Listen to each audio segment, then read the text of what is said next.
The universe is a vast, cruel place.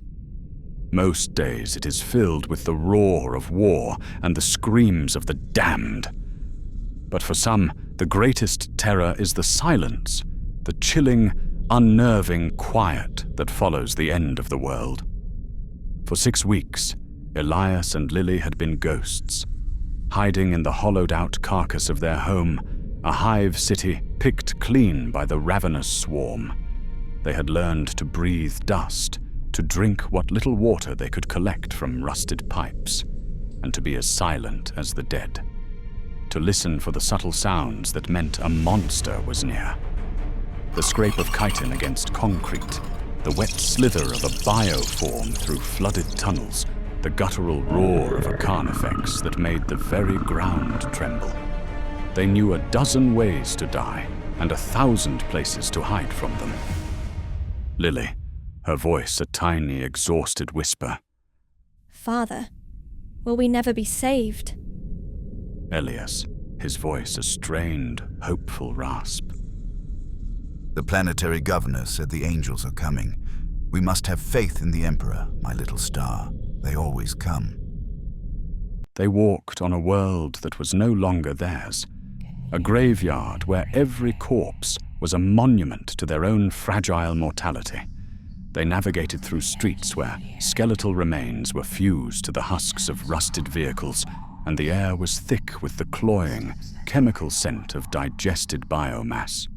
Elias's only goal was a promise whispered in the dark. Find an Imperial defense post. Find a way off this dying planet. But after weeks of seeing nothing but the aftermath of destruction, hope began to feel like a curse. It was a dangerous feeling, a weakness. The sun was a distant, bruised smear on the horizon when Lily finally stumbled, her small body giving out from exhaustion. Elias scooped her up, his own muscles screaming in protest. Just as he settled her on his shoulder, a new sound cut through the air, a distant, rhythmic thump, thump, thump.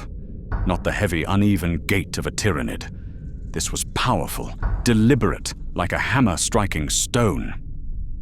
Elias's head snapped up, a flash of light in the distance, a brilliant, explosive orange-red, a bolter round, then another, and another, the rhythmic fire of an Imperial weapon.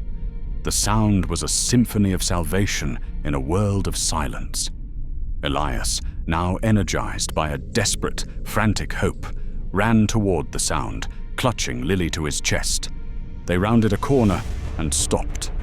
Before them stood a warrior in gleaming silver power armor.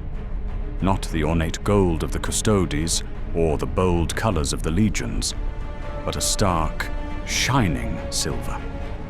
The armor was intricate, adorned with skulls and arcane script, and a massive, gleaming sword hung from his belt. His bolter was raised, its muzzle still smoking. He was immense. He was an Adeptus Astartes. Elias didn't know what a Grey Knight was. He only knew that he was Imperial. Elias, voice cracking with relief and awe. An angel of the Emperor. Thank you, my lord, thank you. We're saved. Elias saw the symbols on his armor, the purity seals. This was a warrior of salvation. But he didn't know the silent creed of the Grey Knights. He didn't know the most terrible of their protocols. Grey Knight, his voice a low, resonant drone. You have seen too much. They leave no witnesses. Not to chaos, not to Xenos, not to the things mortals should never see.